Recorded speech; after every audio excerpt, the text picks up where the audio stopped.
Have you ever had a deaf person come up to you and want to have a conversation with you, or maybe need help from you, and you probably felt helpless, maybe even rude to not be able to help?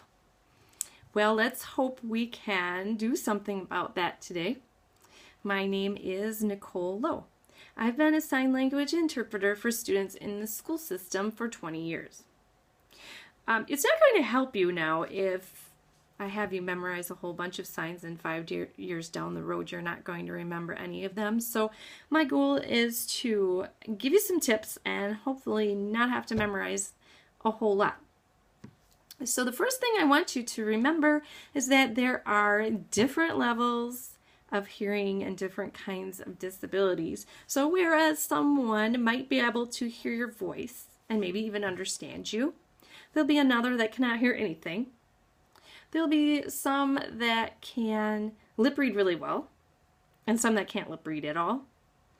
There'll be some that will be able to understand you and some that cannot understand you at all. Know that even if that person can hear your voice, they may not be able to understand what you're saying. So that's important for you to remember. So some things that are necessary to do in a conversation with a deaf person is, first of all, speak clearly. Second of all, face the person that you're talking to. This happens all the time in schools. Teachers turn and write on the board while they're talking, and then you can't see the facial expressions or the lips. Make sure you're facing them. Make sure you're maintaining eye contact with them. It's okay to use notes in your communication if that's what you want to do. Make sure that you're making your notes short and to the point. When you're talking, use shorter, simpler words, not long, complicated words, because they're easier to hear, they're easier to lip read. Make sure you're using your facial expressions and body language. Things like eyebrows up mean question and curiosity, eyebrows down mean anger or confusion. If you have the opportunity to speak through an interpreter, try to ignore that interpreter. Don't talk to them or look at them directly. Just maintain your eye contact in your conversation with that deaf person as if they are the ones talking. If you're able to move into a quiet environment, that's definitely helpful. And if you can announce a change of subject before you start talking about something new, that will help the person to follow along. Make sure that you take turns talking so there's never more than one person talking at a time. And definitely check for their understanding. Look at their facial expressions and body language. Do they look confused, or are they nodding and understanding? Ask them questions to make sure that they understand you. Some things that you should not do. Don't yell or speak real loudly unless they ask you to.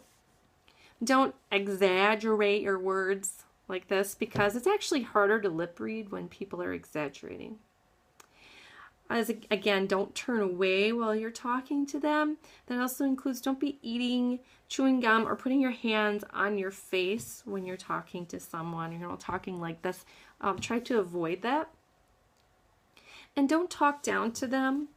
They have varied intelligence, just the same as you and I. And don't be assuming that they're either more or less intelligent than you are, because you just don't know. I would like to move on to some natural signs. And these aren't going to be easy to remember because they do come from natural gestures. So some things that might help you are eat or food. That's a pretty obvious one. Baby. Drink. Milk. This comes from the action of actually milking a cow. Go. You, mine, right, phone,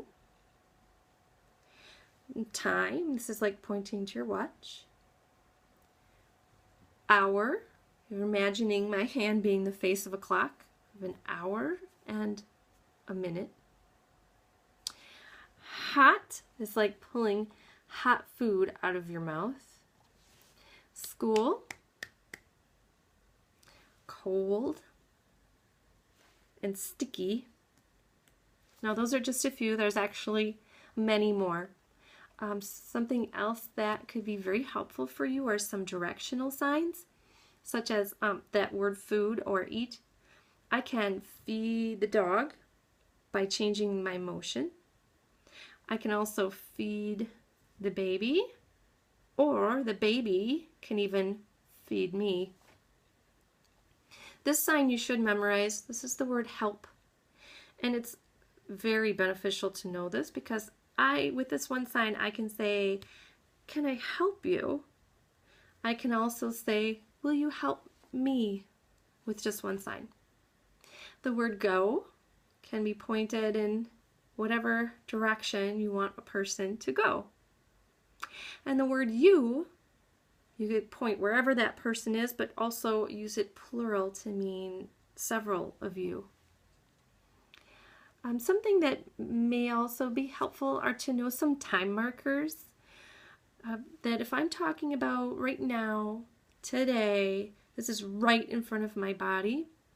But if I'm talking about the future, those signs are going to be pushed out in front of my body. And if I'm talking about the past, I'm going to try to push those behind my body. Also, it's helpful to know that all female signs are done on the bottom half of the face. All male signs are done on the top half of the face. So that may help you distinguish who is who in a conversation. I hope that these tips will come naturally to you and help make your next conversation with a deaf person more fruitful and helpful. Thanks. Bye.